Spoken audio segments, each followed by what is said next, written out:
شعبہ نے بیان کیا ان سے محارب بن دثار نے اور ان سے جابر رضی اللہ عنہ نے کہ رسول اللہ صلی اللہ علیہ وسلم نے سفر سے گھر رات کے وقت اترنے سے منع فرمایا۔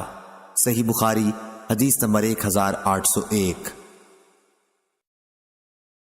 حمید طویل نے خبر دی، انہوں نے انس بن مالک رضی اللہ عنہ سے سنا کہ آپ نے کہا کہ جب رسول اللہ صلی اللہ علیہ وسلم سفر سے مدینہ واپس ہوتے اور مدینہ کے بالائی علاقوں پر نظر پڑتی تو اپنی اونٹنی کو تیز کر دیتے، کوئی دوسرا جانور ہوتا تو اسے بھی ایڑ لگاتے۔ ابو عبداللہ امام بخاری نے کہا کہ حارث بن عمیر نے حمید سے یہ تلفظ زیادہ کیے ہیں کہ مدینہ سے محبت کی وجہ سے سواری تیز کر دیتے تھے۔ صحیح بخاری حدیث نمبر 1802۔ شعبہ نے بیان کیا ان سے ابو اسحاق نے کہ میں نے برا بن عازب رضی اللہ عنہ سے سنا، انہوں نے کہا کہ یہ آیت ہمارے بارے میں نازل ہوئی، انصار جب حج کے لیے آئے تو احرام کے بعد گھروں میں دروازوں سے نہیں جاتے بلکہ دیواروں سے کود کر گھر کے اندر داخل ہوا کرتے تھے۔ پھر اسلام لانے کے بعد ایک انصاری شخص آیا اور دروازے سے گھر میں داخل ہو گیا، اس پر لوگوں نے لعنت ملامت کی تو یہ وحی نازل ہوئی کہ یہ کوئی نیکی نہیں ہے کہ گھروں میں پیچھے سے دیواروں پر چڑھ کر آؤ، بلکہ نیک وہ شخص ہے جو تقوی اختیار کرے اور گھروں میں ان کے دروازوں سے آیا کرو۔ صحیح بخاری حدیث نمبر 1803۔ عبداللہ بن مسلمہ قامبی نے بیان کیا ان سے مالک نے، سمی سے، ان سے ابو صالح نے اور ان سے ابو ہریرہ رضی اللہ عنہ نے بیان کیا کہ نبی کریم صلی اللہ علیہ وسلم نے فرمایا، سفر عذاب کا ایک ٹکڑا ہے، آدمی کو کھانے پینے اور سونے ہر ایک چیز سے روک دیتا ہے، اس لیے جب کوئی اپنی ضرورت پوری کر چکے تو فوراً گھر واپس آ جائے۔ صحیح بخاری حدیث نمبر 1804۔ زید بن اسلم نے خبر دی ان سے ان کے باپ نے بیان کیا کہ میں حضرت عبداللہ بن عمر رضی اللہ عنہ کے ساتھ مکے کے راستے میں تھا کہ انہیں اپنی بیوی صفیہ بنت ابی عبید کی سخت بیماری کی خبر ملی اور وہ نہایت تیزی سے چلنے لگے۔ پھر جب سرخی غروب ہو گئی تو سواری سے نیچے اترے اور مغرب اور عشاء ایک ساتھ ملا کر پڑھیں۔ اس کے بعد فرمایا کہ میں نے رسول اللہ صلی اللہ علیہ وسلم کو دیکھا کہ جب جلدی چلنا ہوتا تو مغرب میں دیر کر کے دونوں عشاء اور مغرب کو ایک ساتھ ملا کر پڑھتے تھے۔ صحیح بخاری حدیث نمبر 1805۔ امام مالک نے خبر دی انہیں نافع نے کہ عبداللہ بن عمر فساد کے زمانے میں عمرہ کرنے کے لیے جب مکہ جانے لگے تو آپ نے فرمایا کہ اگر مجھے کعبہ شریف پہنچنے سے روک دیا گیا تو میں بھی وہی کام کروں گا جو رسول اللہ صلی اللہ علیہ وسلم کے ساتھ ہم لوگوں نے کیا تھا۔ چنانچہ آپ نے بھی صرف عمرے کا احرام باندھا، کیونکہ رسول اللہ صلی اللہ علیہ وسلم نے بھی حدیبیہ کے سال صرف عمرے کا احرام باندھا تھا۔ صحیح بخاری حدیث نمبر 1806۔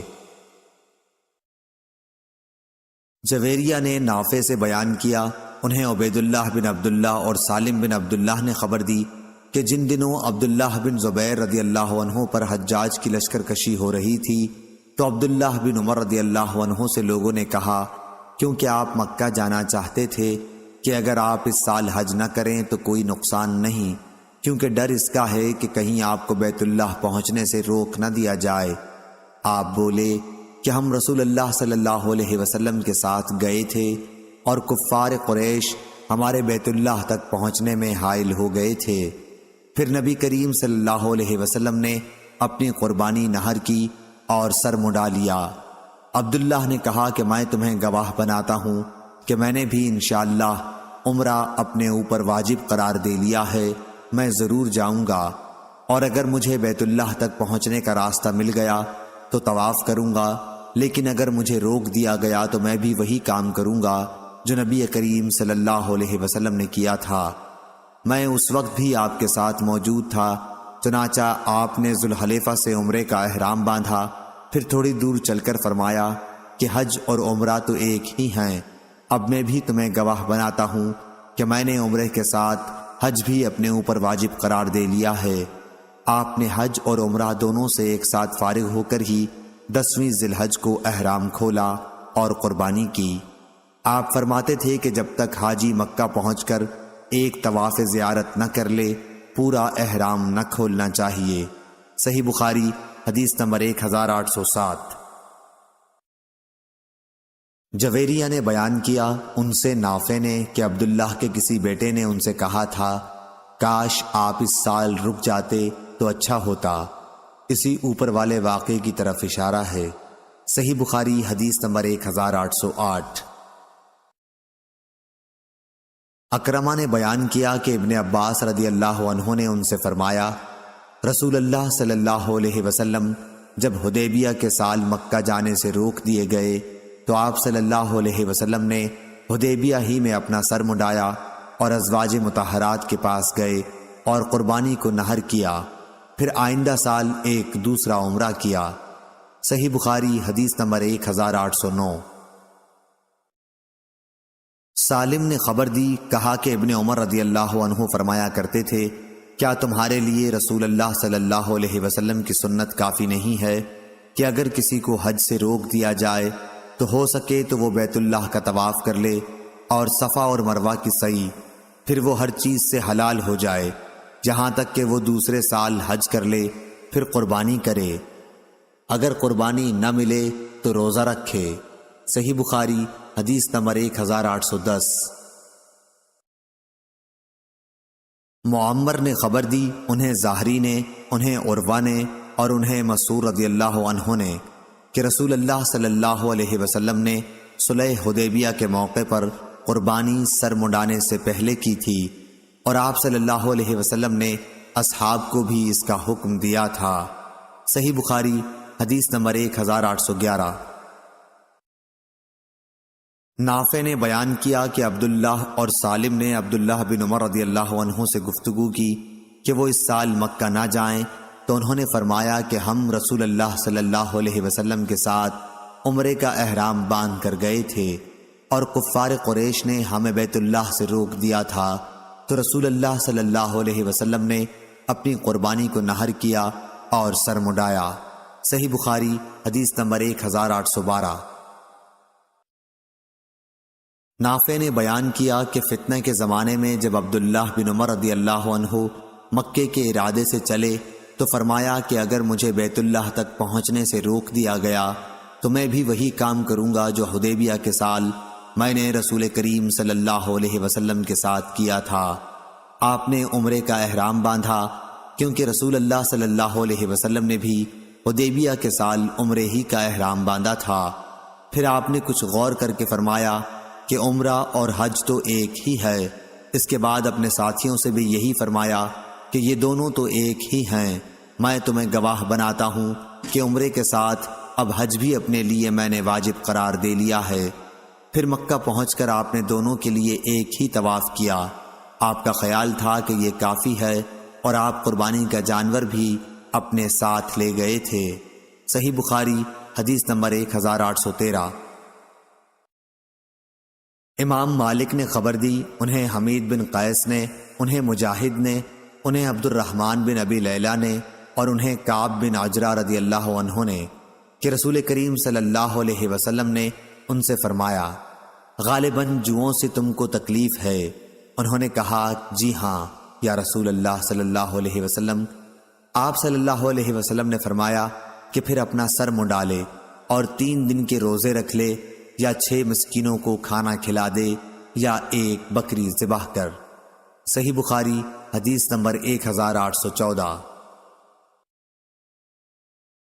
مجاہد نے بیان کیا، انہوں نے کہا کہ میں نے عبد الرحمن بن ابی لیلہ سے سنا، ان سے کعب بن عجرہ رضی اللہ عنہ نے بیان کیا کہ رسول کریم صلی اللہ علیہ وسلم حدیبیہ میں میرے پاس آ کر کھڑے ہوئے تو جوئیں میرے سر سے برابر گر رہی تھیں۔ آپ نے فرمایا یہ جوئیں تو تمہارے لیے تکلیف دینے والی ہیں۔ میں نے کہا جی ہاں۔ آپ صلی اللہ علیہ وسلم نے فرمایا پھر سر منڈا لے، یا آپ صلی اللہ علیہ وسلم نے صرف یہ لفظ فرمایا کہ منڈا لے؟ انہوں نے بیان کیا کہ یہ آیت میرے ہی بارے میں نازل ہوئی تھی کہ اگر تم میں کوئی مریض ہو یا اس کے سر میں کوئی تکلیف ہو، آخر آیت تک۔ پھر نبی کریم صلی اللہ علیہ وسلم نے فرمایا 3 دن کے روزے رکھ لے، یا 1 فرق غلے سے 6 مسکینوں کو کھانا دے، یا جو میسر ہو اس کی قربانی کر دے۔ صحیح بخاری حدیث نمبر 1815۔ عبداللہ بن معقل نے بیان کیا کہ میں کعب بن عجرہ رضی اللہ عنہ کے پاس بیٹھا ہوا تھا۔ میں نے ان سے فدیہ کے بارے میں پوچھا تو انہوں نے کہا کہ قرآن شریف کی آیت اگرچہ خاص میرے بارے میں نازل ہوئی تھی، لیکن اس کا حکم تم سب کے لیے ہے۔ ہوا یہ کہ مجھے رسول اللہ صلی اللہ علیہ وسلم کی خدمت میں لایا گیا تو جوئیں سر سے میرے چہرے پر گر رہی تھیں۔ آپ صلی اللہ علیہ وسلم نے یہ دیکھ کر فرمایا، میں نہیں سمجھتا تھا کہ تمہیں اتنی زیادہ تکلیف ہوگی، یا آپ نے یوں فرمایا کہ میں نہیں سمجھتا تھا کہ جہد مشقت تمہیں اس حد تک ہوگی، کیا تجھ کو 1 بکری کا مقدور ہے؟ میں نے کہا کہ نہیں۔ آپ صلی اللہ علیہ وسلم نے فرمایا کہ پھر 3 دن کے روزے رکھ یا 6 مسکینوں کو کھانا کھلا، ہر مسکین کو آدھا سا کھلائیو۔ صحیح بخاری حدیث نمبر 1816۔ مجاہد نے بیان کیا کہ مجھ سے عبد الرحمن بن ابی لیلہ نے بیان کیا اور ان سے کعب بن عجرہ رضی اللہ عنہ نے کہ رسول اللہ صلی اللہ علیہ وسلم نے انہیں دیکھا تو جوئیں ان کے چہرے پر گر رہی تھیں۔ آپ صلی اللہ علیہ وسلم نے پوچھا، کیا ان جوؤں سے تمہیں تکلیف ہے؟ انہوں نے کہا کہ جی ہاں۔ آپ صلی اللہ علیہ وسلم نے انہیں حکم دیا کہ اپنا سر منڈالیں۔ وہ اس وقت حدیبیہ میں تھے، صلح حدیبیہ کے سال، اور کسی کو یہ معلوم نہیں تھا کہ وہ حدیبیہ ہی میں رہ جائیں گے، بلکہ سب کی خواہش یہ تھی کہ مکے میں داخل ہوں۔ پھر اللہ تعالیٰ نے فدیے کا حکم نازل فرمایا اور رسول اللہ صلی اللہ علیہ وسلم نے حکم دیا کہ 6 مسکینوں کو 1 فرق یعنی 3 سا غلہ تقسیم کر دیا جائے، یا 1 بکری کی قربانی کرے یا 3 دن کے روزے رکھے۔ صحیح بخاری حدیث نمبر 1817۔ عبد الرحمن بن ابی لیلہ نے خبر دی اور انہیں کعب بن عجرہ رضی اللہ عنہ نے کہ رسول اللہ صلی اللہ علیہ وسلم نے انہیں دیکھا تو جوئیں ان کے چہرے پر گر رہی تھیں، پھر یہی حدیث بیان کی۔ صحیح بخاری حدیث نمبر 1818۔ شعبہ نے بیان کیا، ان سے منصور نے، ان سے ابو حازم نے اور ان سے ابو ہریرہ رضی اللہ عنہ نے بیان کیا کہ رسول اللہ صلی اللہ علیہ وسلم نے فرمایا، جس شخص نے اس گھر کعبے کا حج کیا اور اس میں نہ رفث یعنی شہوت کی بات منہ سے نکالی اور نہ کوئی گناہ کا کام کیا تو وہ اس دن کی طرح واپس ہوگا جس دن اس کی ماں نے اسے جنا تھا۔ صحیح بخاری حدیث نمبر 1819۔ سفیان ثوری نے بیان کیا، ان سے منصور نے، ان سے ابو حازم نے اور ان سے ابو ہریرہ رضی اللہ عنہ نے بیان کیا کہ رسول اللہ صلی اللہ علیہ وسلم نے فرمایا، جس نے اس گھر کا حج کیا اور نہ شہوت کی فحش باتیں کی نہ گناہ کیا تو وہ اس دن کی طرح واپس ہوگا جس دن اس کی ماں نے اسے جنا تھا۔ صحیح بخاری حدیث نمبر 1820۔ عبداللہ بن ابی قتادہ نے بیان کیا کہ میرے والد صلح حدیبیہ کے موقع پر دشمنوں کا پتہ لگانے نکلے، پھر ان کے ساتھیوں نے تو احرام باندھ لیا لیکن خود انہوں نے ابھی نہیں باندھا تھا۔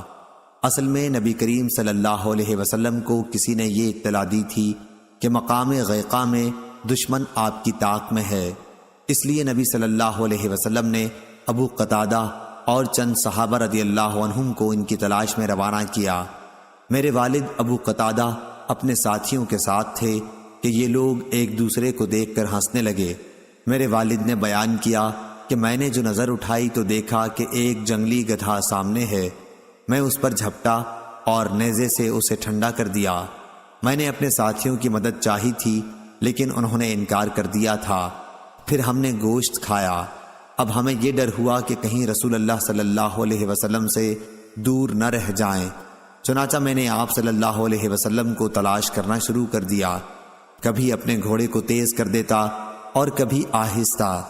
آخر رات گئے، بنو غفار کے ایک شخص سے ملاقات ہو گئی۔ میں نے پوچھا کہ رسول اللہ صلی اللہ علیہ وسلم کہاں ہیں؟ انہوں نے بتایا کہ جب میں آپ سے جدا ہوا تو آپ مقام تعامن میں تھے اور آپ کا ارادہ تھا کہ مقام سقیہ میں پہنچ کر دوپہر کا آرام کریں گے۔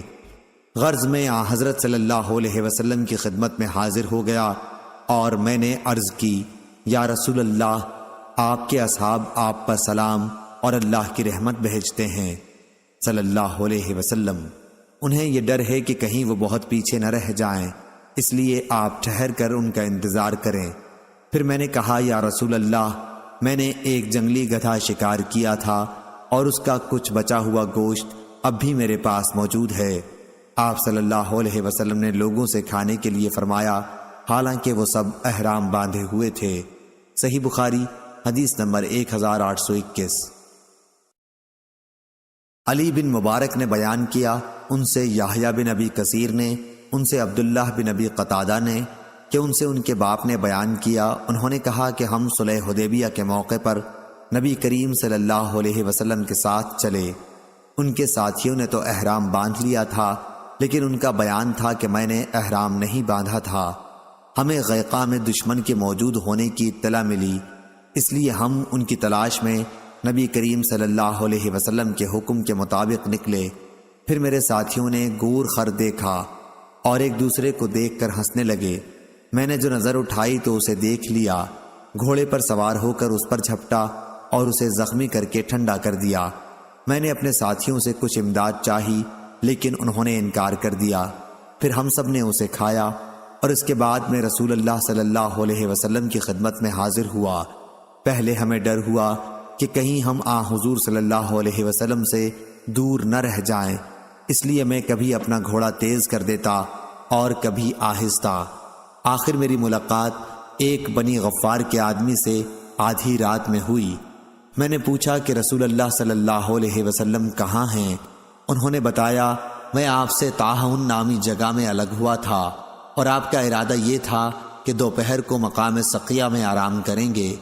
پھر جب میں رسول اللہ صلی اللہ علیہ وسلم کی خدمت میں حاضر ہوا تو میں نے عرض کی، یا رسول اللہ صلی اللہ علیہ وسلم، آپ کے اصحاب نے آپ کو سلام کہا ہے اور انہیں ڈر ہے کہ کہیں دشمن آپ کے اور ان کے درمیان حائل نہ ہو جائے، اس لیے آپ ان کا انتظار کیجئے۔ چنانچہ آپ نے ایسا ہی کیا۔ میں نے یہ بھی عرض کی کہ یا رسول اللہ صلی اللہ علیہ وسلم، میں نے ایک گور خر کا شکار کیا اور کچھ بچا ہوا گوشت اب بھی موجود ہے۔ اس پر آپ نے اپنے اصحاب سے فرمایا کہ کھاؤ، حالانکہ وہ سب احرام باندھے ہوئے تھے۔ صحیح بخاری حدیث نمبر 1822۔ صالح بن کیسان نے بیان کیا، ان سے ابو محمد نے، ان سے ابو قتادہ رضی اللہ عنہ کے غلام نافع نے، انہوں نے ابو قتادہ رضی اللہ عنہ سے سنا، آپ نے فرمایا کہ ہم نبی کریم صلی اللہ علیہ وسلم کے ساتھ مدینے سے 3 منزل دور مقام قاحہ میں تھے۔ دوسری سند امام بخاری نے کہا کہ ہم سے علی بن عبداللہ نے بیان کیا، کہا کہ ہم سے سفیان نے بیان کیا، کہا ہم سے صالح بن کیسان نے بیان کیا، ان سے ابو محمد نے اور ان سے ابو قتادہ رضی اللہ عنہ نے بیان کیا کہ ہم نبی کریم صلی اللہ علیہ وسلم کے ساتھ مقام قاحہ میں تھے۔ بعض تو ہم سے محرم تھے اور بعض غیر محرم۔ میں نے دیکھا کہ میرے ساتھی ایک دوسرے کو کچھ دکھا رہے ہیں۔ میں نے جو نظر اٹھائی تو ایک گور خر سامنے تھا۔ ان کی مراد یہ تھی کہ ان کا کوڑا گر گیا اور اپنے ساتھیوں سے اسے اٹھانے کے لیے انہوں نے کہا، لیکن ساتھیوں نے کہا کہ ہم تمہاری کچھ بھی مدد نہیں کر سکتے کیونکہ ہم محرم ہیں، اس لیے میں نے وہ خود اٹھایا۔ اس کے بعد میں اس گورخر کے نزدیک ایک ٹیلے کے پیچھے سے آیا اور اسے شکار کیا۔ پھر میں اسے اپنے ساتھیوں کے پاس لایا۔ بعض نے تو یہ کہا کہ ہمیں بھی کھا لینا چاہیے، لیکن بعض نے کہا کہ نہ کھانا چاہیے۔ پھر نبی کریم صلی اللہ علیہ وسلم کی خدمت میں آیا۔ آپ صلی اللہ علیہ وسلم ہم سے آگے تھے۔ میں نے آپ سے مسئلہ پوچھا تو آپ صلی اللہ علیہ وسلم نے بتایا کہ کھا لو، یہ حلال ہے۔ ہم سے عمرو بن دینار نے کہا کہ صالح بن کیسان کی خدمت میں حاضر ہو کر اس حدیث اور اس کے علاوہ کے متعلق پوچھ سکتے، اور وہ ہمارے پاس یہاں آئے تھے۔ صحیح بخاری حدیث نمبر 1823۔ عبداللہ بن ابی قتادہ رضی اللہ عنہ نے خبر دی اور انہیں ان کے والد ابو قتادہ نے خبر دی کہ رسول اللہ صلی اللہ علیہ وسلم حج کا ارادہ کر کے نکلے۔ صحابہ بھی آپ کے ساتھ تھے۔ آپ نے صحابہ کی ایک جماعت کو جس میں ابو قتادہ رضی اللہ عنہ بھی تھے، یہ ہدایت دے کر راستے سے واپس بھیجا کہ تم لوگ دریا کے کنارے کنارے ہو کر جاؤ اور دشمن کا پتہ لگاؤ، پھر ہم سے آ ملو۔ چنانچہ یہ جماعت دریا کے کنارے چلی۔ واپسی میں سب نے احرام باندھ لیا تھا، لیکن ابو قتادہ رضی اللہ عنہ نے ابھی احرام نہیں باندھا تھا۔ یہ قافلہ چل رہا تھا کہ کئی گورخر دکھائی دیے۔ ابو قتادہ نے ان پر حملہ کیا اور ایک مادہ کا شکار کر لیا۔ پھر ایک جگہ ٹھہر کر سب نے اس کا گوشت کھایا، اور ساتھ ہی یہ خیال بھی آیا کہ کیا ہم محرم ہونے کے باوجود شکار کا گوشت کھا بھی سکتے ہیں۔ چنانچہ جو کچھ گوشت بچا وہ ہم ساتھ لائے، اور جب رسول اللہ صلی اللہ علیہ وسلم کی خدمت میں پہنچے تو عرض کی، یا رسول اللہ، ہم سب لوگ تو محرم تھے، لیکن ابو قتادہ رضی اللہ عنہ نے احرام نہیں باندھا تھا۔ پھر ہم نے گورخر دیکھے اور ابو قتادہ نے ان پر حملہ کر کے ایک مادہ کا شکار کر لیا۔ اس کے بعد ایک جگہ ہم نے قیام کیا اور اس کا گوشت کھایا۔ پھر خیال آیا کہ کیا ہم محرم ہونے کے باوجود شکار کا گوشت کھا بھی سکتے ہیں، اس لیے جو کچھ گوشت باقی بچا ہے وہ ہم ساتھ لائے ہیں۔ آپ صلی اللہ علیہ وسلم نے پوچھا، کیا تم میں سے کسی نے ابو قتادہ رضی اللہ عنہ کو شکار کرنے کے لیے کہا تھا، یا کسی نے اس شکار کی طرف اشارہ کیا تھا؟ سب نے کہا نہیں۔ اس پر آپ صلی اللہ علیہ وسلم نے فرمایا کہ پھر بچا ہوا گوشت بھی کھا لو۔ صحیح بخاری حدیث نمبر 1824۔ امام مالک نے خبر دی، انہیں ابن شہاب نے، انہیں عبید اللہ بن عبداللہ بن عتبہ بن مسعود نے، انہیں عبداللہ بن عباس رضی اللہ عنہ نے، اور انہیں سعد بن جسامہ لیثی رضی اللہ عنہ نے کہ جب وہ ابوا یا ودان میں تھے تو انہوں نے رسول اللہ صلی اللہ علیہ وسلم کو ایک گورخر کا تحفہ دیا، تو آپ صلی اللہ علیہ وسلم نے اسے واپس کر دیا تھا۔ پھر جب آپ نے ان کے چہروں پر ناراضگی کا رنگ دیکھا تو آپ نے فرمایا، واپسی کی وجہ صرف یہ ہے کہ احرام باندھے ہوئے ہیں۔ صحیح بخاری حدیث نمبر 1825۔ نافع نے خبر دی اور انہیں حضرت عبداللہ بن عمر رضی اللہ عنہ نے خبر دی کہ رسول اللہ صلی اللہ علیہ وسلم نے فرمایا، 5 جانور ایسے ہیں جنہیں مارنے میں محرم کے لیے کوئی حرج نہیں۔ دوسری سند۔ اور امام مالک نے عبداللہ بن دینار سے، انہوں نے عبداللہ بن عمر رضی اللہ عنہ سے روایت کی کہ رسول اللہ صلی اللہ علیہ وسلم نے فرمایا جو اوپر مذکور ہوا۔ صحیح بخاری حدیث نمبر 1826۔ تیسری سند۔ اور ہم سے مسدد نے بیان کیا، کہا ہم سے ابو عوانہ نے بیان کیا، ان سے زید بن جبیر نے بیان کیا، انہوں نے بیان کیا کہ میں نے عبداللہ بن عمر رضی اللہ عنہ سے سنا، آپ نے فرمایا کہ مجھ سے نبی کریم صلی اللہ علیہ وسلم کی بعض بیویوں نے بیان کیا کہ نبی کریم صلی اللہ علیہ وسلم نے فرمایا، محرم 5 جانوروں کو مار سکتا ہے جن کا ذکر آگے آ رہا ہے۔ صحیح بخاری حدیث نمبر 1827۔ چوتھی سند۔ اور ہم سے اسبغ نے بیان کیا، انہوں نے کہا کہ مجھ سے عبداللہ بن وہب نے بیان کیا، انہوں نے کہا کہ ہم سے یونس نے، ان سے ابن شہاب نے، اور ان سے سالم نے بیان کیا کہ حضرت عبداللہ بن عمر رضی اللہ عنہ نے بیان کیا، اور ان سے حفصہ رضی اللہ عنہا نے بیان کیا تھا کہ رسول اللہ صلی اللہ علیہ وسلم نے فرمایا کہ 5 جانور ایسے ہیں جنہیں مارنے میں کوئی گناہ نہیں، کوا، چیل، چوہا، بچھو اور کاٹ کھانے والا کتا۔ صحیح بخاری حدیث نمبر 1828۔ عروہ بن زبیر نے خبر دی اور انہیں ام المومنین حضرت عائشہ صدیقہ رضی اللہ عنہا نے خبر دی کہ رسول اللہ صلی اللہ علیہ وسلم نے فرمایا، 5 جانور ایسے ہیں جو سب کے سب موذی ہیں اور انہیں حرم میں بھی مارا جا سکتا ہے، کوا، چیل، بچھو، چوہا اور کاٹنے والا کتا۔ صحیح بخاری حدیث نمبر 1829۔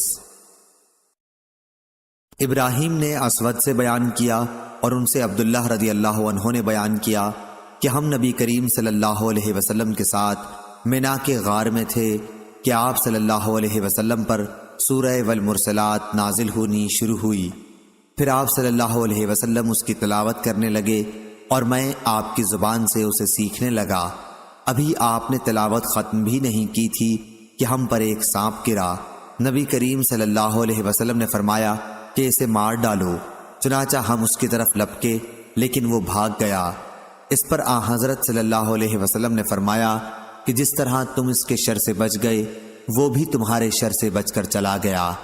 حضرت ابو عبداللہ امام بخاری رحمہ اللہ نے کہا کہ اس حدیث سے میرا مقصد صرف یہ ہے کہ منا حرم میں داخل ہے اور صحابہ نے حرم میں سانپ مارنے میں کوئی حرج نہیں سمجھا تھا۔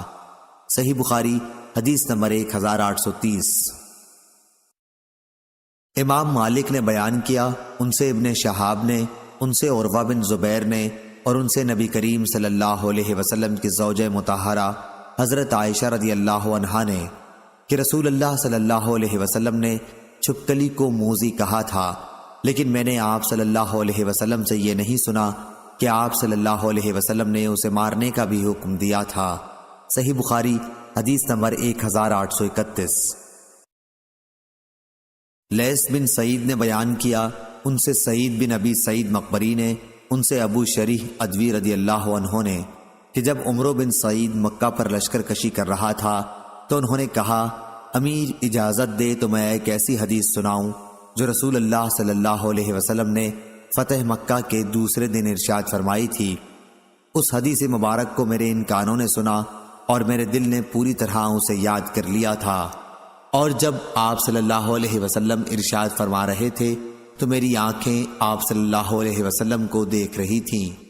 آپ نے اللہ کی حمد اور اس کی ثنا بیان کی، پھر فرمایا کہ مکے کی حرمت اللہ نے قائم کی ہے، لوگوں نے نہیں، اس لیے کسی ایسے شخص کے لیے جو اللہ اور یوم آخرت پر ایمان رکھتا ہو یہ جائز اور حلال نہیں کہ یہاں خون بہائے اور کوئی یہاں کا ایک درخت بھی کاٹے، لیکن اگر کوئی شخص رسول اللہ صلی اللہ علیہ وسلم کے قتال فتح مکہ کے موقع پر سے اس کا جواز نکالے تو اس سے یہ کہہ دو کہ رسول اللہ صلی اللہ علیہ وسلم کو اللہ نے اجازت دی تھی لیکن تمہیں اجازت نہیں ہے، اور مجھے بھی تھوڑی سی دیر کے لیے اجازت ملی تھی، پھر دوبارہ آج اس کی حرمت ایسی ہی قائم ہو گئی جیسے پہلے تھی، اور ہاں جو موجود ہیں وہ غائب کو اللہ کا یہ پیغام پہنچا دیں۔ ابو شریح سے کسی نے پوچھا کہ پھر عمرو بن سعید نے یہ حدیث سن کر آپ کو کیا جواب دیا تھا؟ انہوں نے بتایا، عمرو نے کہا، ابو شریح میں یہ حدیث تم سے بھی زیادہ جانتا ہوں، مگر حرم کسی مجرم کو پناہ نہیں دیتا، اور نہ خون کر کے اور نہ کسی جرم کر کے بھاگنے والے کو پناہ دیتا ہے۔ امام بخاری نے کہا ہے کہ خربہ سے مراد خربہ بلیہ ہے۔ صحیح بخاری حدیث نمبر 1832۔ خالد نے بیان کیا، ان سے اکرمہ نے اور ان سے ابن عباس رضی اللہ عنہ نے کہ نبی کریم صلی اللہ علیہ وسلم نے فرمایا، اللہ تعالی نے مکے کو حرمت والا بنایا ہے، مجھ سے پہلے بھی یہ کسی کے لیے حلال نہیں تھا، اس لیے میرے بعد بھی وہ کسی کے لیے حلال نہیں ہوگا۔ میرے لیے صرف ایک دن گھڑی بھر حلال ہوا تھا، اس لیے اس کی گھاس نہ اکھاڑی جائے اور اس کے درخت نہ کاٹے جائیں، اس کے شکار نہ بھڑکائے جائیں اور نہ وہاں کی کوئی گری ہوئی چیز اٹھائی جائے۔ ہاں اعلان کرنے والا اٹھا سکتا ہے تاکہ اصل مالک تک پہنچا دے۔ حضرت عباس رضی اللہ عنہ نے کہا، یا رسول اللہ صلی اللہ علیہ وسلم، اذخر کی اجازت دیجیے کیونکہ یہ ہمارے سناروں اور ہمارے قبروں کے لیے کام آتی ہے۔ آپ صلی اللہ علیہ وسلم نے فرمایا کہ اذخر کی اجازت ہے۔ خالد نے روایت کیا کہ اکرمہ رحمہ اللہ نے فرمایا کہ تم جانتے ہو کہ شکار کو نہ بھڑکانے سے کیا مراد ہے؟ اس کا مطلب یہ ہے کہ اگر کہیں کوئی جانور سائے میں بیٹھا ہوا ہے تو اسے سائے سے بھگا کر خود وہاں قیام نہ کرے۔ صحیح بخاری حدیث نمبر 1833۔ جریر نے بیان کیا، ان سے منصور نے، ان سے مجاہد نے، ان سے طاؤس نے اور ان سے ابن عباس رضی اللہ عنہ نے بیان کیا کہ رسول اللہ صلی اللہ علیہ وسلم نے فتح مکہ کے دن فتح مکہ کے دن فرمایا، اب ہجرت فرض نہیں رہی لیکن اچھی نیت اور جہاد اب بھی باقی ہے، اس لیے جب تمہیں جہاد کے لیے بلایا جائے تو تیار ہو جانا۔ اس شہر مکے کو اللہ تعالیٰ نے اسی دن حرمت عطا کی تھی جس دن اس نے آسمان اور زمین پیدا کیے، اس لیے یہ اللہ کی مقرر کی ہوئی حرمت کی وجہ سے محترم ہے۔ یہاں کسی کے لیے بھی مجھ سے پہلے لڑائی جائز نہیں تھی، اور مجھے بھی صرف ایک دن گھڑی بھر کے لیے فتح مکہ کے دن اجازت ملی تھی۔ اب ہمیشہ یہ شہر اللہ کی قائم کی ہوئی حرمت کی وجہ سے قیامت تک کے لیے حرمت والا ہے، پس اس کا کانٹا کاٹا جائے، نہ اس کے شکار ہانکے جائیں، اور اس شخص کے سوا جو اعلان کرنے کا ارادہ رکھتا ہو کوئی یہاں کی گری ہوئی چیز نہ اٹھائے اور نہ یہاں کی گھاس اکھاڑی جائے۔ عباس رضی اللہ عنہ نے کہا، یا رسول اللہ صلی اللہ علیہ وسلم، اذخر ایک گھاس کی اجازت تو دے دیجئے، کیونکہ یہاں یہ کاریگروں اور گھروں کے لیے ضروری ہے۔ تو آپ صلی اللہ علیہ وسلم نے فرمایا کہ اذخر کی اجازت ہے۔ صحیح بخاری حدیث نمبر 1834۔ عمرو بن دینار نے بیان کیا، پہلی بات میں جو عطا بن ابی رباح سے سنی تھی، انہوں نے بیان کیا کہ میں نے عبداللہ بن عباس رضی اللہ عنہ سے سنا، وہ کہہ رہے تھے کہ رسول اللہ صلی اللہ علیہ وسلم جب محرم تھے اس وقت آپ نے پچھنا لگوایا تھا۔ پھر میں نے انہیں یہ کہتے سنا کہ مجھ سے ابن عباس رضی اللہ عنہ سے طاؤس نے یہ حدیث بیان کی تھی۔ اس سے میں نے یہ سمجھا کہ شاید انہوں نے ان دونوں حضرات سے یہ حدیث سنی ہوگی۔ متکلم عمرو ہیں اور دونوں حضرات سے مراد عطا اور طاؤس رحمہ اللہ ہیں۔ صحیح بخاری حدیث نمبر 1835۔ سلیمان بن بلال نے بیان کیا، ان سے علقمہ بن ابی علقمہ نے، ان سے عبد الرحمن ایرج نے، اور ان سے ابن بحینہ رضی اللہ عنہ نے بیان کیا کہ نبی کریم صلی اللہ علیہ وسلم نے جب کہ آپ محرم تھے اپنے سر کے بیچ میں مقام لہی جمل میں پچھنا لگوا دیا تھا۔ صحیح بخاری حدیث نمبر 1836۔ عطا بن ابی رباح نے بیان کیا اور ان سے ابن عباس رضی اللہ عنہ نے بیان کیا کہ رسول اللہ صلی اللہ علیہ وسلم نے جب میمونہ رضی اللہ عنہ سے نکاح کیا تو آپ محرم تھے۔ صحیح بخاری حدیث نمبر 1837۔ حضرت عبداللہ بن عمر رضی اللہ عنہ نے بیان کیا کہ ایک شخص نے کھڑے ہو کر پوچھا، یا رسول اللہ صلی اللہ علیہ وسلم، حالت احرام میں ہمیں کون سے کپڑے پہننے کی اجازت دیتے ہیں؟ تو نبی کریم صلی اللہ علیہ وسلم نے فرمایا کہ نہ قمیص پہنو، نہ پجامے، نہ عمامے اور نہ برنس۔ اگر کسی کے پاس جوتے نہ ہوں تو موزوں کو ٹخنوں کے نیچے سے کاٹ کر پہن لے۔ اسی طرح کوئی ایسا لباس نہ پہنو جس میں زعفران یا ورس لگا ہوا ہو۔ احرام کی حالت میں عورتیں منہ پر نقاب نہ ڈالیں اور دستانے بھی نہ پہنیں۔ لیس کے ساتھ اس روایت کی مطابقت موسیٰ بن عقبہ اور اسماعیل بن ابراہیم بن عقبہ اور جویریہ اور ابن اسحاق نے نقاب اور دستانوں کے ذکر کے سلسلے میں کی ہے۔ عبید اللہ رحمہ اللہ نے ولا ورس کا لفظ بیان کیا، وہ کہتے تھے کہ احرام کی حالت میں عورت منہ پر نقاب نہ ڈالے اور نہ دستانے استعمال کرے۔ اور امام مالک نے نافع سے بیان کیا اور انہوں نے حضرت عبداللہ بن عمر رضی اللہ عنہ سے بیان کیا کہ احرام کی حالت میں عورت نقاب نہ ڈالے۔ اور لیس بن ابی سلیم نے مالک کی طرح روایت کی ہے۔ صحیح بخاری حدیث نمبر 1838۔ جریر نے بیان کیا، ان سے منصور نے، ان سے حکم نے، ان سے سعید بن جبیر نے اور ان سے ابن عباس رضی اللہ عنہ نے بیان کیا کہ ایک محرم شخص کے اونٹ نے حجۃ الوداع کے موقع پر اس کی گردن گرا کر توڑ دی اور اسے جان سے مار دیا۔ اس شخص کو رسول اللہ صلی اللہ علیہ وسلم کے سامنے لایا گیا تو آپ صلی اللہ علیہ وسلم نے فرمایا کہ انہیں غسل اور کفن دے دو، لیکن ان کا سر نہ ڈھکو اور نہ خوشبو لگاؤ، کیونکہ قیامت میں یہ لبیک کہتے ہوئے اٹھے گا۔ صحیح بخاری حدیث نمبر 1839۔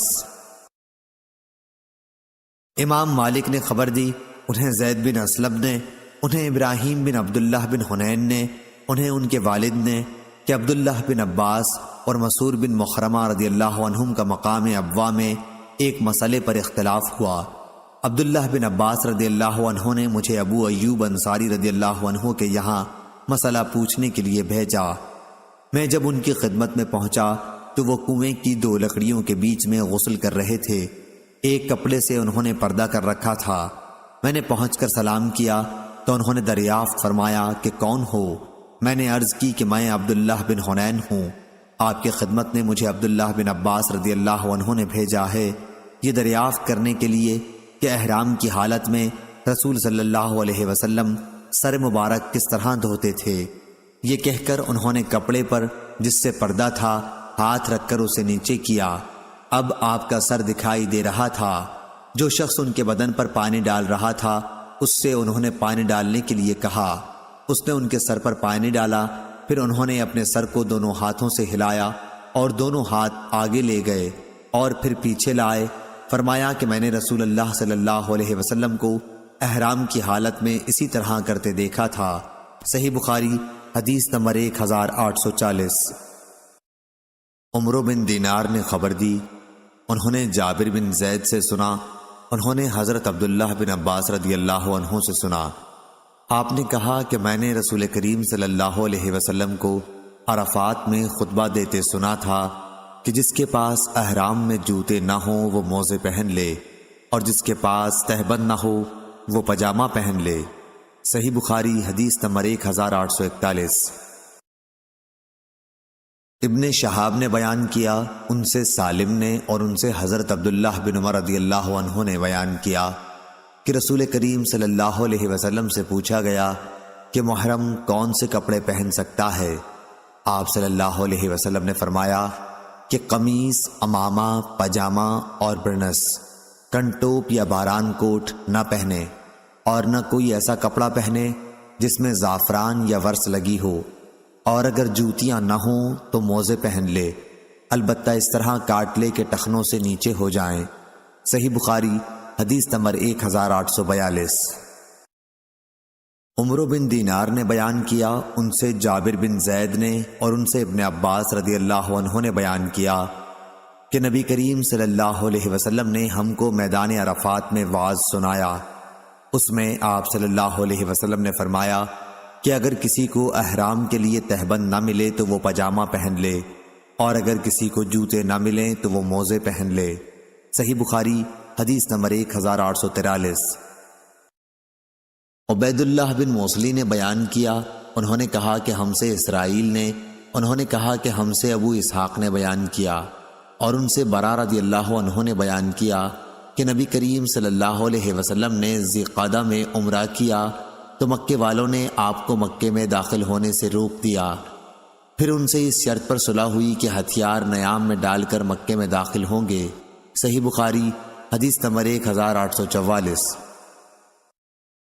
وہیب نے بیان کیا، ان سے عبداللہ بن طاؤس نے، ان سے ان کے باپ نے، ان سے عبداللہ بن عباس رضی اللہ عنہ نے کہ نبی کریم صلی اللہ علیہ وسلم نے مدینہ والوں کے لیے ذوالحلیفہ کو میقات بنایا، نجد والوں کے لیے قرن منازل کو، اور یمن والوں کے لیے یلملم کو۔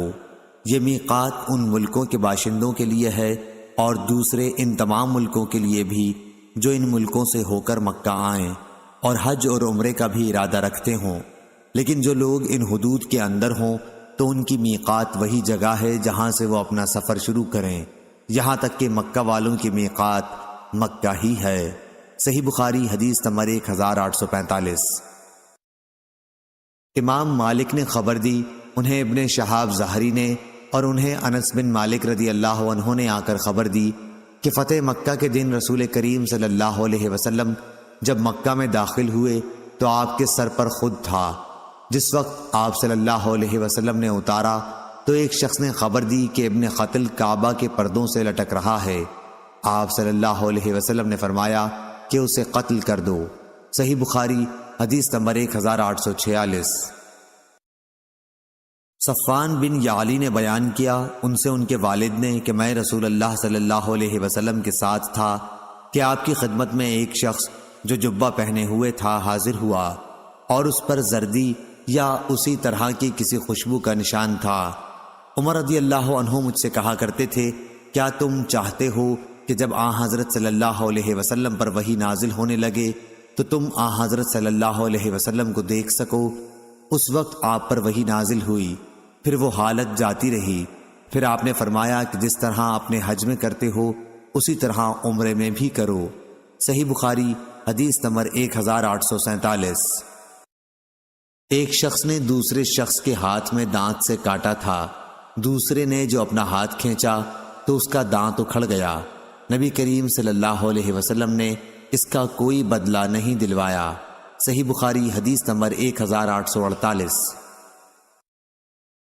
سعید بن جبیر نے بیان کیا اور ان سے حضرت عبداللہ بن عباس رضی اللہ عنہ نے کہا کہ میدان عرفات میں ایک شخص نبی کریم صلی اللہ علیہ وسلم کے ساتھ ٹھہرا ہوا تھا کہ اپنی اونٹنی سے گر پڑا اور اس اونٹنی نے اس کی گردن توڑ ڈالی۔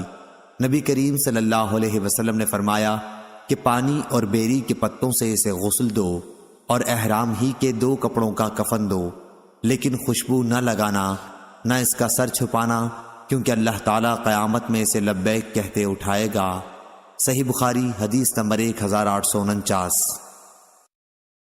سعید بن جبیر نے بیان کیا اور ان سے حضرت عبداللہ بن عباس رضی اللہ عنہ نے کہ ایک شخص نبی کریم صلی اللہ علیہ وسلم کے ساتھ عرفات میں ٹھہرا ہوا تھا کہ اپنی اونٹنی سے گر پڑا اور اس نے اس کی گردن توڑ دی، تو نبی کریم صلی اللہ علیہ وسلم نے فرمایا کہ اسے پانی اور بیری سے غسل دے کر 2 کپڑوں احرام والوں ہی میں کفنا دو، لیکن خوشبو نہ لگانا، نہ سر چھپانا اور نہ حنوط لگانا، کیونکہ اللہ تعالیٰ قیامت میں اسے لبیک پکارتے ہوئے اٹھائے گا۔ صحیح بخاری حدیث نمبر 1850۔ سعید بن جبیر نے خبر دی اور انہیں ابن عباس رضی اللہ عنہ نے کہ ایک شخص نبی کریم صلی اللہ علیہ وسلم کے ساتھ میدان عرفات میں تھا کہ اس کے اونٹ نے گرا کر اس کی گردن توڑ دی۔ وہ شخص محرم تھا اور مر گیا۔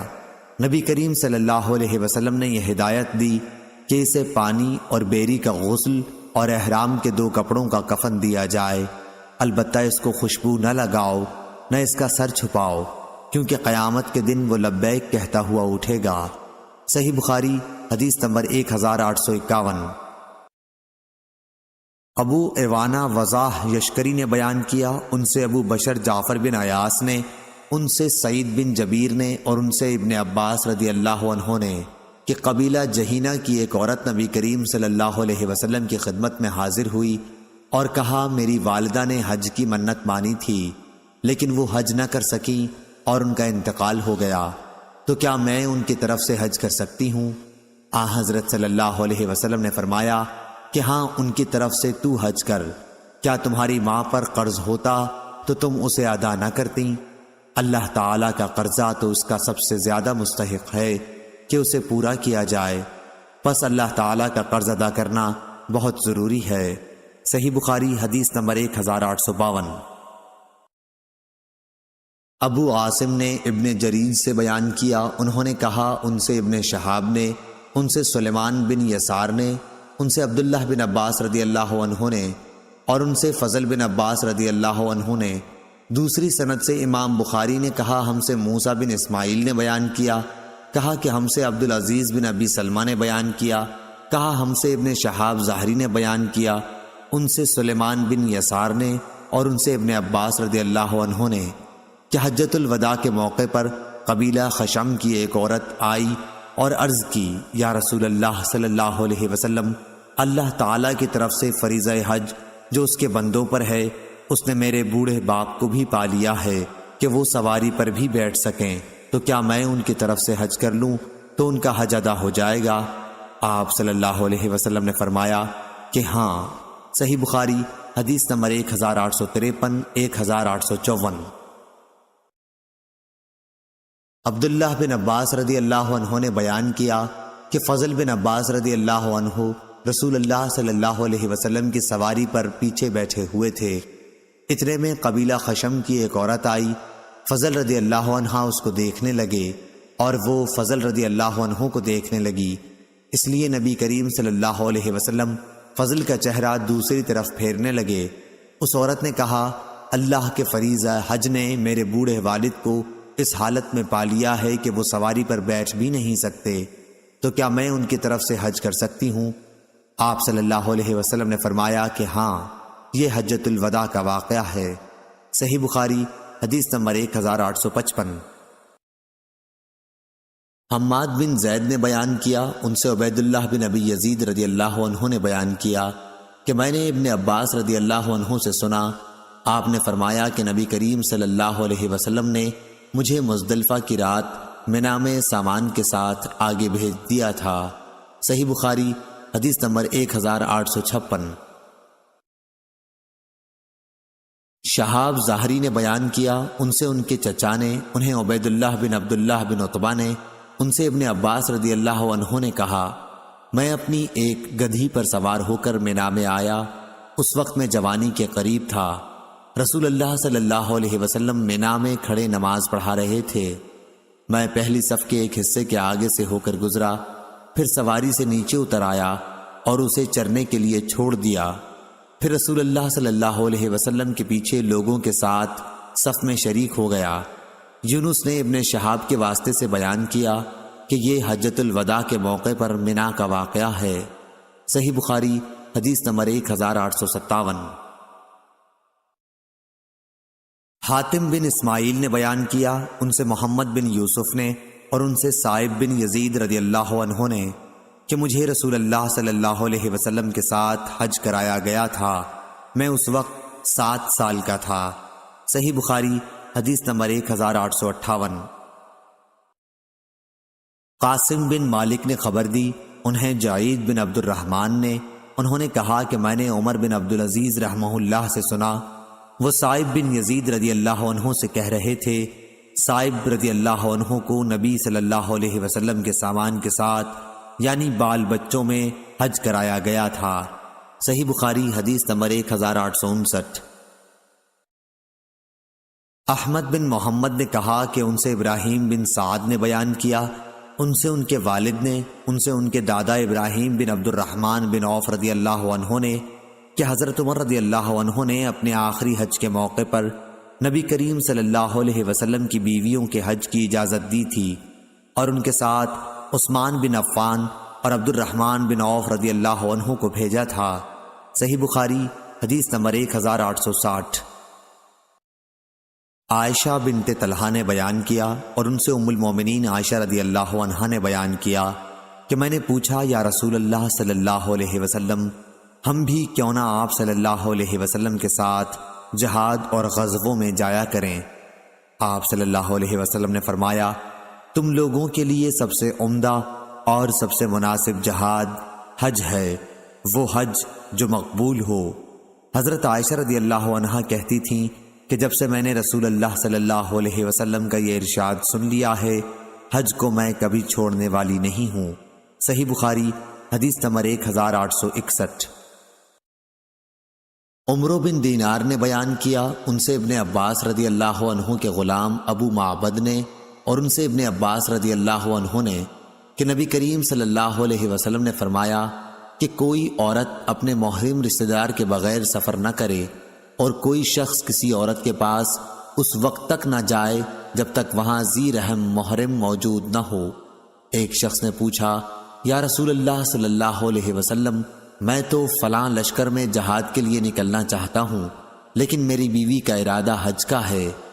آپ صلی اللہ علیہ وسلم نے فرمایا کہ تو اپنی بیوی کے ساتھ حج کو جا۔ صحیح بخاری حدیث نمبر 1862۔ حبیب معلم نے خبر دی، انہیں عطا بن ابی رباح نے اور ان سے ابن عباس رضی اللہ عنہ نے فرمایا کہ جب رسول اللہ صلی اللہ علیہ وسلم حجۃ الوداع سے واپس ہوئے تو آپ صلی اللہ علیہ وسلم نے ام سنان رضی اللہ عنہا انصاریہ عورت سے دریافت فرمایا کہ تو حج کرنے نہیں گئی؟ انہوں نے عرض کی کہ فلاں کے باپ یعنی میرے خاوند کے پاس 2 اونٹ پانی پلانے کے لیے تھے، ایک پر تو وہ خود حج کو چلے گئے اور دوسرا ہماری زمین سیراب کرتا ہے۔ آپ صلی اللہ علیہ وسلم نے اس پر فرمایا کہ رمضان میں عمرہ کرنا میرے ساتھ حج کرنے کے برابر ہے۔ اس روایت کو ابن جریج نے عطا سے سنا، کہا انہوں نے ابن عباس رضی اللہ عنہ سے سنا، انہوں نے نبی کریم صلی اللہ علیہ وسلم سے، اور عبید اللہ عبد الکریم سے روایت کیا، ان سے عطا نے، ان سے جابر رضی اللہ عنہ نے اور ان سے نبی کریم صلی اللہ علیہ وسلم نے۔ صحیح بخاری حدیث نمبر 1863۔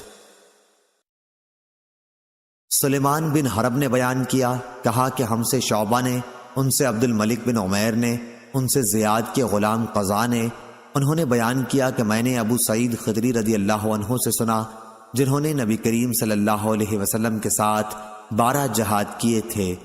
وہ کہتے تھے کہ میں نے 4 باتیں نبی کریم صلی اللہ علیہ وسلم سے سنی تھیں، یا یہ کہ وہ یہ 4 باتیں نبی کریم صلی اللہ علیہ وسلم سے نقل کرتے، اور کہتے تھے کہ یہ باتیں مجھے انتہائی پسند ہیں، یہ کہ کوئی عورت 2 دن کا سفر اس وقت تک نہ کرے جب تک اس کے ساتھ اس کا شوہر یا کوئی ذو رحم محرم نہ ہو، اور عید الاضحیٰ کے روزے رکھے جائیں، نہ عصر کی نماز کے بعد غروب ہونے سے پہلے اور نہ صبح کی نماز کے بعد سورج نکلنے سے پہلے کوئی نماز پڑھی جائے، اور نہ 3 مساجد کے سوا کسی کے لیے کجاوے باندھے جائیں، مسجد حرام، میری مسجد اور مسجد اقصیٰ۔ صحیح بخاری حدیث نمبر 1864۔ مروان فزاری نے خبر دی، انہیں حمید طویل نے، انہوں نے بیان کیا کہ مجھ سے ثابت نے بیان کیا اور ان سے انس رضی اللہ عنہ نے کہ نبی کریم صلی اللہ علیہ وسلم نے ایک بوڑھے شخص کو دیکھا جو اپنے 2 بیٹوں کا سہارا لیے چل رہا ہے۔ آپ صلی اللہ علیہ وسلم نے پوچھا، ان صاحب کا کیا حال ہے؟ لوگوں نے بتایا کہ انہوں نے کعبے کو پیدل چلنے کی منت مانی ہے۔ آپ صلی اللہ علیہ وسلم نے فرمایا کہ اللہ تعالیٰ اس سے بے نیاز ہے کہ یہ اپنے کو تکلیف میں ڈالیں۔ پھر آپ نے انہیں سوار ہونے کا حکم دیا۔ صحیح بخاری حدیث نمبر 1865۔ عقبہ بن عامر رضی اللہ عنہ نے بیان کیا، میری بہن نے منت مانی تھی کہ بیت اللہ تک وہ پیدل جائیں گی۔ پھر انہوں نے مجھ سے کہا کہ تم اس کے متعلق رسول اللہ صلی اللہ علیہ وسلم سے بھی پوچھ لو۔ چنانچہ میں نے آپ صلی اللہ علیہ وسلم سے پوچھا تو آپ صلی اللہ علیہ وسلم نے فرمایا کہ وہ پیدل چلیں اور سوار بھی ہو جائیں۔ یزید نے کہا، ابو الخیر ہمیشہ عقبہ رضی اللہ عنہ کے ساتھ رہتے تھے۔ صحیح بخاری حدیث نمبر 1866۔ ابو عبد الرحمن احول عاصم نے بیان کیا اور ان سے انس رضی اللہ عنہ نے کہ نبی کریم صلی اللہ علیہ وسلم نے فرمایا، مدینہ حرم ہے فلاں جگہ سے فلاں جگہ تک، یعنی جبل عیر سے سور تک، اس حد میں کوئی درخت نہ کاٹا جائے، نہ کوئی بدعت کی جائے، اور جس نے بھی یہاں کوئی بدعت نکالی اس پر اللہ تعالی اور تمام ملائکہ اور انسانوں کی لعنت ہے۔ صحیح بخاری حدیث نمبر 1867۔ عبد الوارث نے بیان کیا، ان سے ابو طیاح نے اور ان سے انس رضی اللہ عنہ نے بیان کیا کہ نبی کریم صلی اللہ علیہ وسلم جب مدینہ ہجرت کر کے تشریف لائے تو رسول اللہ صلی اللہ علیہ وسلم نے مسجد کی تعمیر کا حکم دیا۔ آپ صلی اللہ علیہ وسلم نے فرمایا، اے بنو نجار، تم اپنی اس زمین کی مجھ سے قیمت لے لو۔ لیکن انہوں نے عرض کی کہ ہم اس کی قیمت صرف اللہ تعالیٰ سے مانگتے ہیں۔ پھر حضرت صلی اللہ علیہ وسلم نے مشرکین کی قبروں کے متعلق فرمایا اور وہ اکھاڑ دی گئیں، ویرانے کے متعلق حکم دیا اور وہ برابر کر دیا گیا، کھجور کے درختوں کے متعلق حکم دیا اور وہ کاٹ دیے گئے، اور وہ درخت قبلے کی طرف بچھا دیے گئے۔ صحیح بخاری حدیث نمبر 1868۔ عبد الحمید نے بیان کیا، ان سے سلیمان بن بلال نے، ان سے عبید اللہ نے، ان سے سعید مقبری نے اور ان سے ابو ہریرہ رضی اللہ عنہ نے کہ نبی کریم صلی اللہ علیہ وسلم نے فرمایا، مدینے کے دونوں پتھریلے کناروں میں جو زمین ہے وہ میری زبان پر حرم ٹھہرائی گئی۔ حضرت ابو ہریرہ رضی اللہ عنہ نے بیان کیا کہ نبی کریم صلی اللہ علیہ وسلم بنو حارثہ کے پاس آئے اور فرمایا، بنو حارثہ، میرا خیال ہے کہ تم لوگ حرم سے باہر ہو گئے ہو۔ پھر آپ صلی اللہ علیہ وسلم نے مڑ کر دیکھا اور فرمایا کہ نہیں، بلکہ تم لوگ حرم کے اندر ہی ہو۔ صحیح بخاری حدیث نمبر 1869۔ عبد الرحمن بن مہدی نے بیان کیا، ان سے سفیان ثوری نے، ان سے اعمش نے، ان سے ان کے والد یزید بن شریک نے اور ان سے علی رضی اللہ عنہ نے بیان کیا کہ میرے پاس کتاب اللہ اور نبی کریم صلی اللہ علیہ وسلم کے اس صحیفے کے سوا جو نبی کریم صلی اللہ علیہ وسلم کے حوالے سے ہے اور کوئی چیز شرعی احکام سے متعلق لکھی ہوئی صورت میں نہیں ہے۔ اس صحیفے میں یہ بھی لکھا ہوا ہے کہ حضرت صلی اللہ علیہ وسلم نے فرمایا، مدینہ آئر پہاڑی سے لے کر فلاں مقام تک حرم ہے، جس نے اس حد میں کوئی بدعت نکالی یا کسی بدعتی کو پناہ دی تو اس پر اللہ اور تمام ملائکہ اور انسانوں کی لعنت ہے، نہ اس کی کوئی فرض عبادت مقبول ہے نہ نفل۔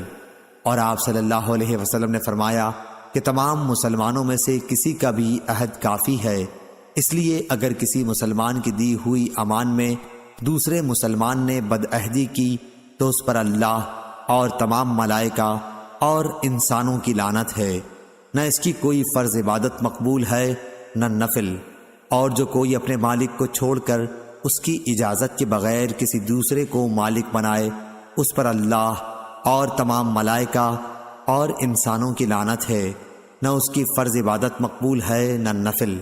صحیح بخاری حدیث نمبر 1870۔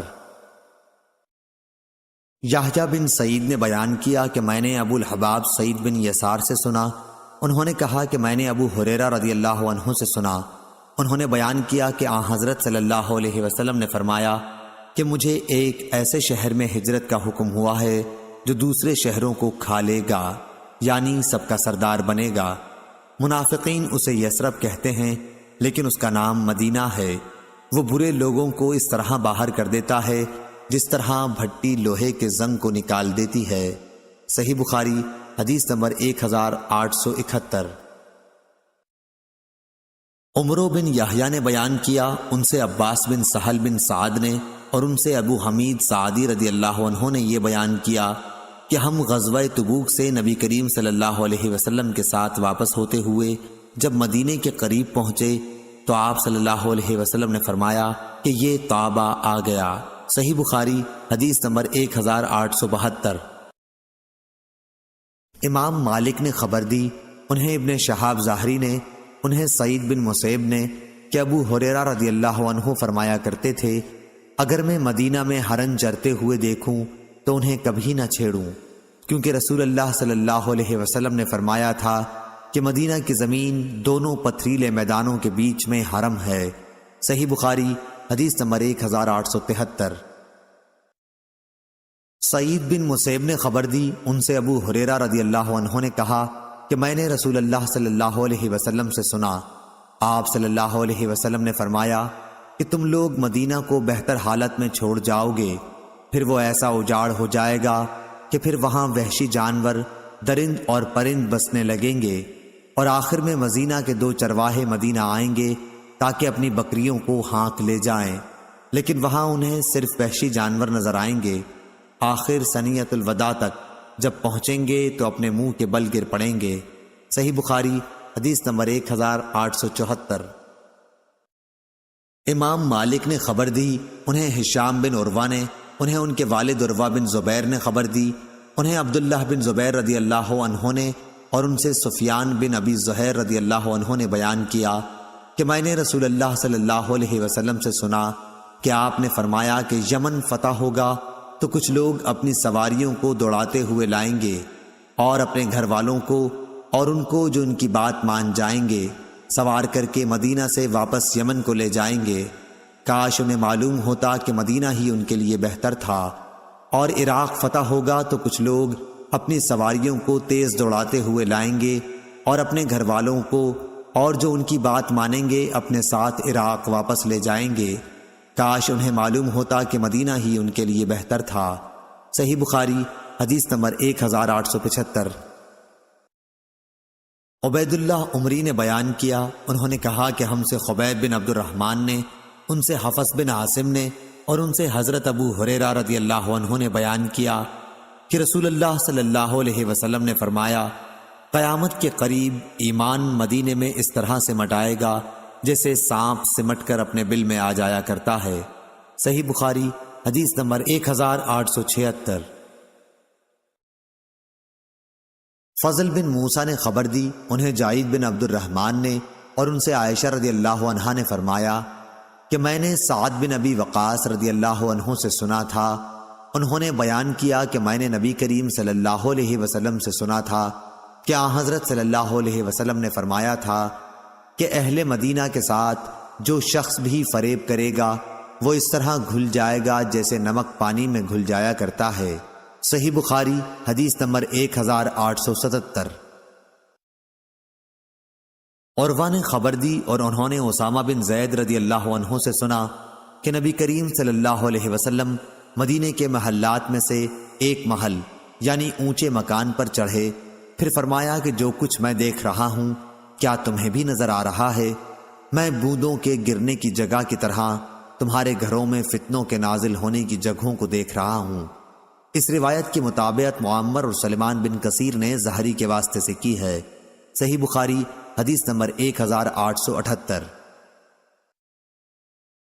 ابراہیم بن سعد نے بیان کیا، ان سے ان کے والد نے، ان سے ان کے دادا نے، اور ان سے ابو بکرہ رضی اللہ عنہ نے بیان کیا کہ نبی کریم صلی اللہ علیہ وسلم نے فرمایا، مدینے پر دجال کا رعب بھی نہیں پڑے گا۔ اس دور میں مدینے کے 7 دروازے ہوں گے اور ہر دروازے پر 2 فرشتے ہوں گے۔ صحیح بخاری حدیث نمبر 1879۔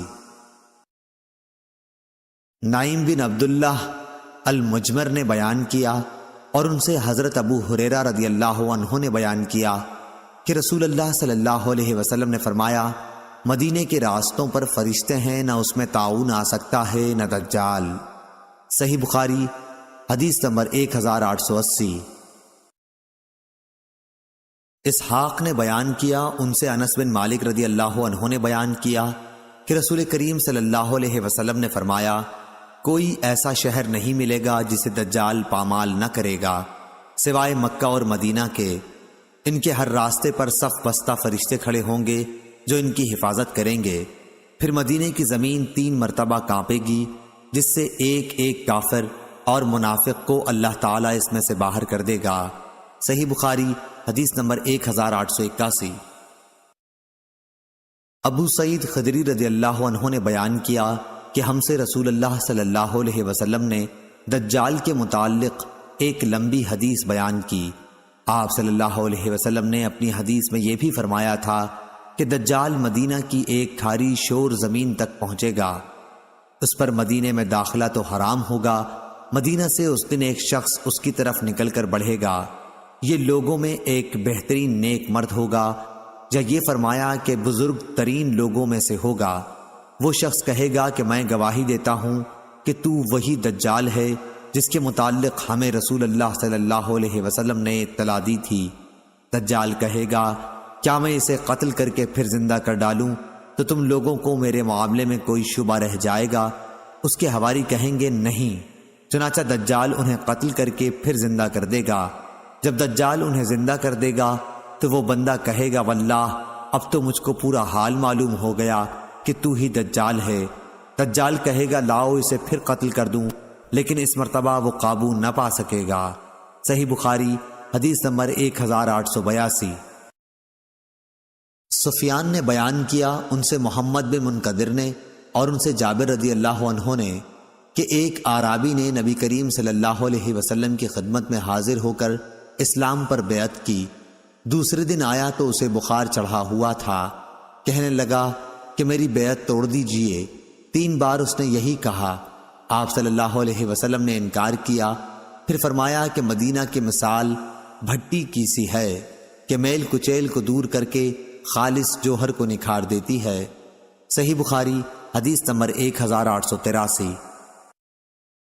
عبداللہ بن یزید نے بیان کیا کہ میں نے زید بن ثابت رضی اللہ عنہ سے سنا، آپ فرما رہے تھے کہ جب نبی کریم صلی اللہ علیہ وسلم جنگ احد کے لیے نکلے تو جو لوگ آپ صلی اللہ علیہ وسلم کے ساتھ تھے ان میں سے کچھ لوگ واپس آ گئے، یہ منافقین تھے۔ پھر بعض نے تو یہ کہا کہ ہم چل کر انہیں قتل کر دیں گے، اور ایک جماعت نے کہا کہ قتل نہ کرنا چاہیے۔ اس پر آیت نازل ہوئی، فما لکم فی المنافقین فئتین، اور نبی کریم صلی اللہ علیہ وسلم نے ارشاد فرمایا کہ مدینہ برے لوگوں کو اس طرح دور کر دیتا ہے جس طرح آگ میل کچیل دور کر دیتی ہے۔ صحیح بخاری حدیث نمبر 1884۔ وہب بن جریر نے بیان کیا، ان سے ان کے والد نے بیان کیا، انہوں نے یونس بن شہاب سے سنا اور انہوں نے انس رضی اللہ عنہ سے کہ رسول اللہ صلی اللہ علیہ وسلم نے فرمایا کہ اے اللہ، جتنی مکہ میں برکت عطا فرمائی ہے مدینے میں اس سے دگنی برکت کر۔ جریر کے ساتھ اس روایت کے مطابق عثمان بن عمر نے یونس کے واسطے کے ساتھ کی ہے۔ صحیح بخاری حدیث نمبر 1885۔ اسماعیل بن جعفر نے بیان کیا، ان سے حمید نے اور ان سے انس رضی اللہ عنہ نے کہ نبی کریم صلی اللہ علیہ وسلم جب کبھی سفر سے واپس آتے اور مدینہ کی دیواروں کو دیکھتے تو اپنی سواری تیز فرما دیتے، اور اگر کسی جانور کی پشت پر ہوتے تو مدینہ کی محبت میں اسے ایڑ لگاتے۔ صحیح بخاری حدیث نمبر 1886۔ انس رضی اللہ عنہ نے بیان کیا کہ بنو سلمہ نے چاہا کہ اپنے دور والے مکانات چھوڑ کر مسجد نبوی سے قریب اقامت اختیار کر لیں، لیکن رسول اللہ صلی اللہ علیہ وسلم نے یہ پسند نہیں کیا کہ مدینہ کے کسی حصے سے بھی رہائش ترک کی جائے۔ آپ صلی اللہ علیہ وسلم نے فرمایا، اے بنو سلمہ، تم اپنے قدموں کا ثواب نہیں چاہتے؟ چنانچہ بنو سلمہ نے اپنی اصلی اقامت گاہ میں ہی رہائش باقی رکھی۔ صحیح بخاری حدیث نمبر 1887۔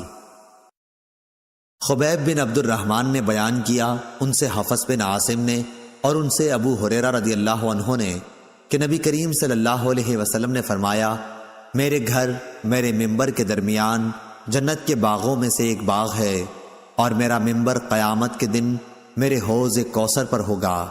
صحیح بخاری حدیث نمبر 1888۔ ابو اسامہ نے کہا، ان سے ہشام نے، ان سے ان کے والد عروہ نے اور ان سے عائشہ رضی اللہ عنہا نے کہ جب رسول کریم صلی اللہ علیہ وسلم مدینہ تشریف لائے تو ابو بکر اور بلال رضی اللہ عنہ بخار میں مبتلا ہو گئے۔ ابو بکر رضی اللہ عنہ جب بخار میں مبتلا ہوئے تو یہ شعر پڑھتے، ہر آدمی اپنے گھر والوں میں صبح کرتا، حالانکہ اس کی موت اس کی جوتی کے تسمے سے بھی زیادہ قریب ہے۔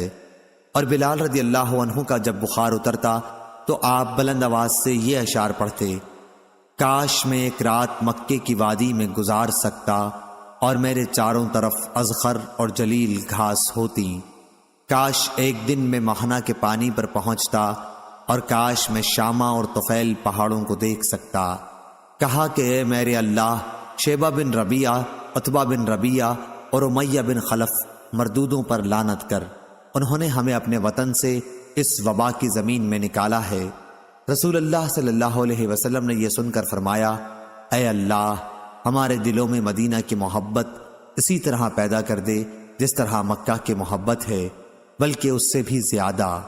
اے اللہ، ہمارے سا اور ہمارے مد میں برکت عطا فرما، اور مدینہ کی آب و ہوا ہمارے لیے صحت خیز کر دے، یہاں کے بخار کو جحفہ میں بھیج دے۔ عائشہ رضی اللہ عنہا نے بیان کیا کہ جب ہم مدینہ آ گئے تو یہ خدا کی سب سے زیادہ وبا والی سرزمین تھی۔ انہوں نے کہا، مدینہ میں بدحان نامی ایک نالے سے ذرا ذرا بدمزہ اور بدبودار پانی بہا کرتا تھا۔ صحیح بخاری حدیث نمبر 1889۔ لیث نے بیان کیا، ان سے خالد بن یزید نے، ان سے سعید بن ابی ہلال نے، ان سے زید بن اسلم نے، ان سے ان کے والد نے اور ان سے عمر رضی اللہ عنہ نے، جو فرمایا کرتے تھے، اے اللہ، مجھے اپنے راستے میں شہادت عطا کر، اور میری موت اپنے رسول اللہ صلی اللہ علیہ وسلم کے شہر میں مقدر کر دے۔ صحیح بخاری حدیث نمبر 1890۔ اسماعیل بن جعفر نے بیان کیا، ان سے ابو سہیل نے، ان سے ان کے والد مالک نے اور ان سے طلحہ بن عبید اللہ رضی اللہ عنہ نے کہ ایک اعرابی پریشان حال بال بکھرے ہوئے رسول اللہ صلی اللہ علیہ وسلم کی خدمت میں حاضر ہوا۔ اس نے پوچھا، یا رسول اللہ صلی اللہ علیہ وسلم، بتائیے مجھ پر اللہ تعالیٰ نے کتنی نمازیں فرض کی ہیں؟ آپ صلی اللہ علیہ وسلم نے فرمایا کہ 5 نمازیں، یہ اور بات ہے کہ تم اپنی طرف سے نفل پڑھ لو۔ پھر اس نے کہا، بتائیے اللہ تعالیٰ نے مجھ پر روزے کتنے فرض کیے ہیں؟ حضرت صلی اللہ علیہ وسلم نے فرمایا کہ رمضان کے مہینے کے، یہ اور بات ہے کہ تم خود اپنے طور پر کچھ نفلی روزے اور بھی رکھ لو۔ پھر اس نے پوچھا، اور بتائیے زکوٰۃ کس طرح مجھ پر اللہ تعالیٰ نے فرض کی ہے؟ آپ صلی اللہ علیہ وسلم نے اسے شرع اسلام کی باتیں بتا دیں۔ جب اس اعرابی نے کہا، اس ذات کی قسم جس نے آپ صلی اللہ علیہ وسلم کو عزت دی، نہ میں اس سے جو اللہ تعالیٰ نے مجھ پر فرض کر دیا ہے کچھ بڑھاؤں گا اور نہ گھٹاؤں گا۔ اس پر رسول اللہ صلی اللہ علیہ وسلم نے فرمایا، اگر اس نے سچ کہا ہے تو یہ مراد کو پہنچا، یا آپ نے یہ فرمایا کہ اگر سچ کہا ہے تو جنت میں جائے گا۔ صحیح بخاری حدیث نمبر 1891۔ اسماعیل بن علی نے بیان کیا، ان سے ایوب نے، ان سے نافع نے اور ان سے ابن عمر رضی اللہ عنہ نے بیان کیا کہ رسول اللہ صلی اللہ علیہ وسلم نے یوم عاشورہ کا روزہ رکھا تھا اور آپ نے اس کے رکھنے کا صحابہ رحمہ اللہ کو ابتدائے اسلام میں حکم دیا تھا۔ جب ماہ رمضان کے روزے فرض ہو گئے تو عاشورہ کا روزہ بطور فرض چھوڑ دیا گیا۔ عبداللہ بن عمر رضی اللہ عنہ عاشورہ کے دن روزہ نہ رکھتے مگر جب ان کے روزے کا دن ہی یوم عاشورہ آن پڑتا۔ صحیح بخاری حدیث نمبر 1892۔ لیث نے بیان کیا، ان سے یزید بن ابی حبیب نے اور ان سے اوراق بن مالک نے بیان کیا، انہیں عروہ نے خبر دی کہ ام المومنین عائشہ رضی اللہ عنہا نے فرمایا، قریش زمانہ جاہلیت میں عاشورہ کا روزہ رکھتے تھے، پھر رسول اللہ صلی اللہ علیہ وسلم نے بھی اس دن روزے کا حکم دیا۔ پھر رسول اللہ صلی اللہ علیہ وسلم نے فرمایا کہ جس کا جی چاہے یوم عاشورہ کا روزہ رکھے اور جس کا جی چاہے نہ رکھے۔ صحیح بخاری حدیث نمبر 1893۔ عبداللہ بن مسلمہ قامبی نے بیان کیا، ان سے امام مالک نے، ان سے ابو زناد نے، ان سے اعرج نے اور ان سے ابو ہریرہ رضی اللہ عنہ نے کہ رسول اللہ صلی اللہ علیہ وسلم نے فرمایا، روزہ دوزخ سے بچنے کے لیے ایک ڈھال ہے، اس لیے روزہ دار نہ فحش باتیں کرے اور نہ جہالت کی باتیں، اور اگر کوئی شخص اس سے لڑے یا اسے گالی دے تو اس کا جواب صرف یہ ہونا چاہیے کہ میں روزہ دار ہوں۔ یہ الفاظ 2 مرتبہ کہہ دے، اس ذات کی قسم جس کے ہاتھ میں میری جان ہے، روزہ دار کے منہ کی بو اللہ کے نزدیک مشک کی خوشبو سے بھی زیادہ پسندیدہ اور پاکیزہ ہے۔ اللہ تعالیٰ فرماتا ہے، بندہ اپنا کھانا پینا اور اپنی شہوات میرے لیے چھوڑتا ہے، روزہ میرے لیے ہے اور میں ہی اس کا بدلہ دوں گا، اور دوسری نیکیوں کا ثواب بھی اصل نیکی کے 10 گنا ہوتا ہے۔ صحیح بخاری حدیث نمبر 1894۔ جامع بن راشد نے بیان کیا، ان سے ابو وائل نے اور ان سے حذیفہ رضی اللہ عنہ نے کہ حضرت عمر رضی اللہ عنہ نے پوچھا، فتنے کے متعلق رسول اللہ صلی اللہ علیہ وسلم کی حدیث کسی کو یاد ہے؟ حذیفہ رضی اللہ عنہ نے بیان کیا کہ میں نے سنا ہے، آپ صلی اللہ علیہ وسلم نے فرمایا تھا کہ انسان کے لیے اس کے بال بچے، اس کا مال اور اس کے پڑوسی فتنہ، آزمائش و امتحان ہے، جس کا کفارہ نماز، روزہ اور صدقہ بن جاتا ہے۔ عمر رضی اللہ عنہ نے کہا کہ میں اس کے متعلق نہیں پوچھتا، میری مراد تو اس فتنے سے ہے جو سمندر کی موجوں کی طرح امڈ آئے گا۔ اس پر حذیفہ رضی اللہ عنہ نے کہا کہ آپ کے اور اس فتنے کے درمیان ایک بند دروازہ ہے، یعنی آپ کے دور میں وہ فتنہ شروع نہیں ہوگا۔ عمر رضی اللہ عنہ نے پوچھا، وہ دروازہ کھل جائے گا یا توڑ دیا جائے گا؟ حذیفہ رضی اللہ عنہ نے بتایا کہ توڑ دیا جائے گا۔ عمر رضی اللہ عنہ نے فرمایا کہ پھر تو قیامت تک کبھی بند نہ ہو پائے گا۔ ہم نے مسروق سے کہا، آپ حذیفہ رضی اللہ عنہ سے پوچھئے کہ کیا عمر رضی اللہ عنہ کو معلوم تھا کہ وہ دروازہ کون ہے؟ چنانچہ مسروق نے پوچھا تو آپ نے فرمایا، ہاں، بالکل اس طرح انہیں علم تھا جیسے رات کے بعد دن کے آنے کا علم ہوتا ہے۔ صحیح بخاری حدیث نمبر 1895۔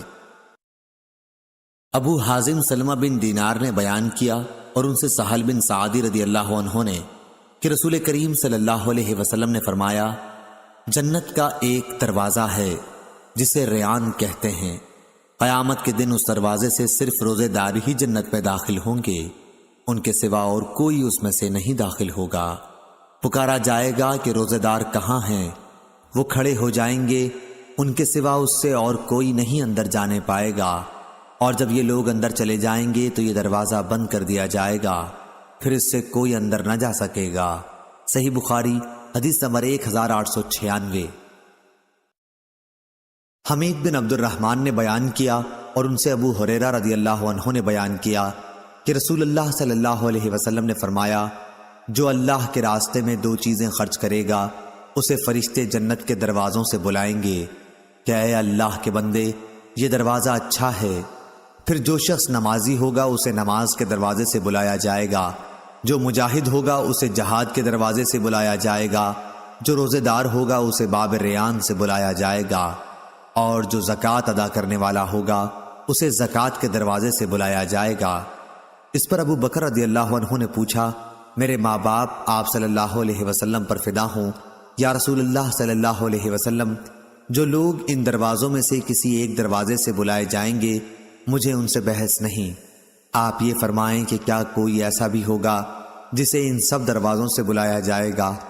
آپ صلی اللہ علیہ وسلم نے فرمایا کہ ہاں، اور مجھے امید ہے کہ آپ بھی انہی میں سے ہوں گے۔ صحیح بخاری حدیث نمبر 1897۔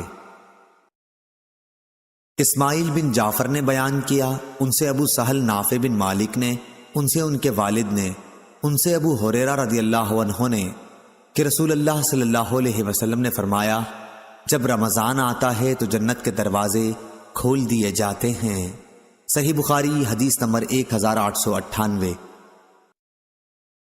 ابن شہاب ظاہری نے بیان کیا کہ مجھے بنو تمیم کے مولا ابو سہیل بن ابی انس نے خبر دی، ان سے ان کے والد نے بیان کیا اور انہوں نے ابو ہریرہ رضی اللہ عنہ کو کہتے سنا کہ رسول اللہ صلی اللہ علیہ وسلم نے فرمایا، جب رمضان کا مہینہ آتا ہے تو آسمان کے تمام دروازے کھول دیے جاتے ہیں، جہنم کے دروازے بند کر دیے جاتے ہیں اور شیاطین کو زنجیروں سے جکڑ دیا جاتا ہے۔ صحیح بخاری حدیث نمبر 1899۔